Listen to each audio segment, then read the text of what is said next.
तो welcome to lecture number 7 of capacitor series. तो ये लेक्चर नंबर 7 है। यहाँ पे हम लोग पैरेलल कॉम्बिनेशन के बारे में पढ़ेंगे। ठीक है, कैपेसिटर्स इन पैरेलल कॉम्बिनेशन। तो पैरेलल कॉम्बिनेशन का पहले मतलब क्या होता है वो देख लें। तो अगर आपके पास दो पॉइंट है ए और बी और कुछ कैपेसिटर्स है, आपके पास दो कैपेसिटर, दो से ज़्यादा कैपेसिटर्स और हर कैपेसिटर का ये कॉमन बात है कि उसका एक प्लेट पॉइंट ए से कनेक्टेड है और दूसरा प्लेट पॉइंट बी से। एक प्लेट पॉइंट ए से, दूसरा प्लेट पॉइंट बी से, एक प्लेट पॉइंट ए से, दूसरा प्लेट पॉइंट बी से। तो यहाँ पे इतने भी कैपेसिटर्स है, मान लो C1 C2 वैसे करके Cn। तो यहाँ पे जो n कैपेसिटर्स है, हर एक कैपेसिटर का एंड पॉइंट मैं बता सकता हूँ ए और बी है। मतलब यह हर एक कैपेसिटर के लिए ये एक बात कॉमन है कि हर एक कैपेसिटर जो है ए और बी के बीच में कनेक्टेड है। ठीक है, तो अगर मैं बोलूँ यहाँ पे potential difference across any capacitor, वो क्या हो जाएगा, वही potential difference between A and B हो जाएगा, है ना। ठीक है, V A minus V B या V B minus V A, जो बोलना है बोलो। ठीक है, मॉड से मतलब है हमें, डिफरेंस से मतलब है ना। तो potential difference across any capacitor हो जाएगा पॉइंट ए और पॉइंट बी के बीच का जो भी पोटेंशियल डिफरेंस होगा। ठीक है, देखो सिंपल है ना। जैसे पॉइंट ए मान लो 10 वोल्ट पे है, पॉइंट बी 15 वोल्ट पे है, तो डिफरेंस कितने का है, 5 वोल्ट का है। तो ये वाला प्लेट 10 वोल्ट पे है, ये 15 वोल्ट पे है, तो डिफरेंस 5 वोल्ट का। ये 10 वोल्ट, ये इससे कनेक्टेड तो 15 वोल्ट, 5 वोल्ट, वैसे करके सबके अक्रॉस 5 वोल्ट का डिफरेंस है ना। तो अगर potential difference across a group of capacitors same है, ठीक है, या इन अदर वर्ड्स हर एक कैपेसिटर जो है वो सेम पेयर ऑफ पॉइंट्स के बीच में कनेक्टेड है, तो उसको बोलते हैं पैरेलल कॉम्बिनेशन। ठीक है, तो if a group of capacitors, if two or more capacitors are connected between the same two points, तो उसको हम लोग बोलेंगे पैरेलल कॉम्बिनेशन। ठीक है ना। तो इसका मतलब ये भी हो जाएगा कि पोटेंशियल डिफरेंस सबके लिए सेम रहेगा, है ना। तो if two or more capacitors are connected between the same pair of points,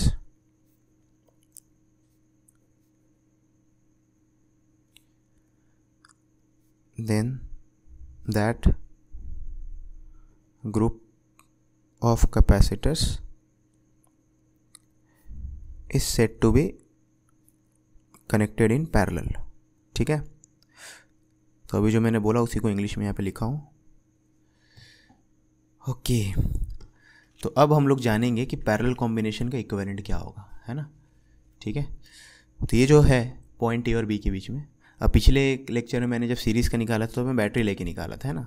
अब विदाउट बैटरी भी लेके भी निकाल सकते हैं, ना। मैं सोचना कि बैटरी को इंट्रोड्यूस करना ही ज़रूरी था। तो मैं क्या करूँगा, इसका इक्विवेलेंट जो है पॉइंट ए और बी के बीच में जो आपको फैक्ट्री दिख रही कैपेसिटर्स की, उसके बदले बस मैं एक कैपेसिटर डालूंगा, क्योंकि इक्विवेलेंट का मतलब ही होता है अकेला कैपेसिटर। ठीक है, तो ए और बी के बीच में एक कैपेसिटर डाल रहा हूँ और उसका इक्विवेलेंट को क्या लिख रहा हूँ, CP, P फॉर पैरेलल, है ना। तो ये जो पैरेलल में इतने सारे कैपेसिटर कनेक्टेड है, उसका जो इक्विवेलेंट होगा वो अकेला कैपेसिटर जो होगा उसका कैपेसिटेंस को क्या बोल रहा हूँ मैं, CP बोल रहा हूँ। ठीक है, तो अब CP का वैल्यू C1 C2 इन सब के टर्म्स में कैसे लिख सकते हैं वो देखते हैं, है ना। ओके, अब मान लेते हैं कि जो C1 वाला है उसके अक्रॉस पोटेंशियल डिफरेंस V है, तो C2 के वाले के भी अक्रॉस V होगा, C3 वाले के लिए V, सबके लिए V होगा, है ना। तो अगर हम लोग यहाँ पे ये जो कैपेसिटेंस है पहला वाला, ठीक है, उसके अक्रॉस अगर हम लोग Q = CV लगाएं, तो यहाँ पे V की वैल्यू सबसे पहला कैपेसिटर है, उसके लिए उसमें चार्ज कितना है, Q1 है ना। तो Q1 = C1V। दूसरे वाले पे चार्ज मान लो तो Q2 है, ठीक है, तो Q2 = C2V।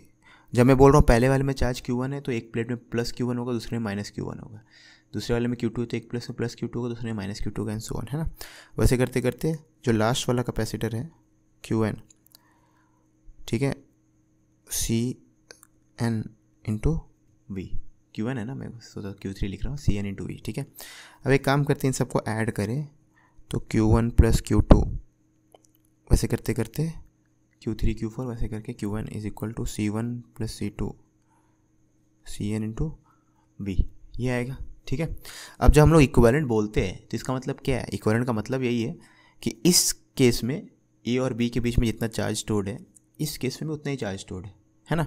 अब देखो यहाँ पे मान लेते हैं ए से जो है पॉजिटिव चार्ज मिला है ना, और बी से जो है नेगेटिव चार्ज मिला है। कैपेसिटर को पॉजिटिव चार्ज भी चाहिए, नेगेटिव चार्ज भी चाहिए, ठीक है ना। ये लेफ्ट वाले प्लेट्स में सबका पॉजिटिव चार्जेस है और राइट वाले प्लेट में सबका नेगेटिव चार्ज है। आप उल्टा भी ले सकते हो, आपका जो मन है, तो मैं खाली समझाने के लिए बता रहा हूँ, इधर से पॉजिटिव इधर से नेगेटिव, आपको उल्टा नहीं डालो, ठीक है। तो यहाँ से टोटल कितना पॉजिटिव चार्ज घुसा होगा, यहाँ से घुसा होगा, इसको देना पड़ा Q1, इसको देना पड़ा Q2, तो ऐसे करते करते मैं क्या बोल सकता हूँ, यहाँ से जो चार्ज घुसा होगा, पॉइंट ए से जो चार्ज घुसा होगा वो Q1 प्लस Q2 वैसे करते करते Q1 तक होगा, सबका सम ही तो होगा, ठीक है। वैसे यहाँ पे पॉइंट ए से कितना घुसा होगा, Q1 प्लस Q2 वैसे करते करते Q1 घुसना ही पड़ा होगा ना, ठीक है। तो वही चीज़ मैं यहाँ पे बोलूँगा, ये जो Q1 plus Q2 plus Q1 है ना, ये है total charge on this capacitor as well. क्योंकि कैपेसिटेंस का मतलब ही होता है ए और बी के बीच में जितना भी चार्ज ये सिस्टम स्टोर कर रहा है, इक्विवेलेंट का मतलब भी वही होता है कि ए और बी के बीच में जो एक ग्रुप स्टोर कर रहा है, अकेला ये भी स्टोर करे। तो ये ग्रुप कितना स्टोर कर रहा है, सबका चार्ज को ऐड कर दो, Q1 इसमें है, Q2 इसमें, वैसे करते थे Q1 इसमें है, तो ये अकेला कितना स्टोर कर रहा हो, Q1 plus Q2 plus Qn है ना, Q3 वैसे करते करते Qn तक, है ना। ओके, तो ये है चार्ज ऑन दिस अकेला कैपेसिटर, ठीक है।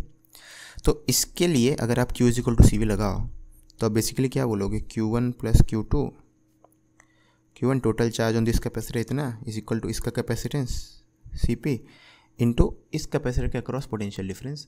अब ये भी ए और बी के बीच में कनेक्टेड है, तो ए और बी के बीच में अगर यहाँ पे पोटेंशियल डिफरेंस V था तो यहाँ पे V लेना पड़ेगा, तभी तो हम लोग बोलेंगे ना इक्विवेलेंट है ना, ठीक है। तो अगर आप इन दोनों इक्वेशन को डिवाइड कर दो, तो इसको अगर इन दोनों इक्वेशन को डिवाइड कर दो तो ये वाला टर्म कैंसिल हो जाएगा और CV कैंसिल हो जाएगा, तो दिस इक्वल टू दिस, ये दोनों कंपेयर करो, ये दोनों मैच कर रहा है, ये मैच कर रहा है, तो ये वाला चीज़ क्या है। देयरफॉर पैरेलल कॉम्बिनेशन का जो इक्विवेलेंट है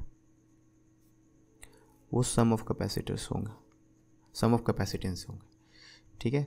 तो पैरेलल का इक्विवेलेंट आपका C1 C2 C3 वैसे करते करते Cn तक का सम होगा। क्लियर है, ओके। तो इसका मतलब ये भी है कि CP C1 से बड़ा है, CP C2 से बड़ा है, CP C3 से बड़ा है, क्योंकि सबको जोड़ के CP आ रहा है ना, तो CP इन सब में जो सबसे बड़ा होगा उससे बड़ा, ठीक है। तो CP is greater than maximum of C1 C2 वैसे करते करते Cn, ओके।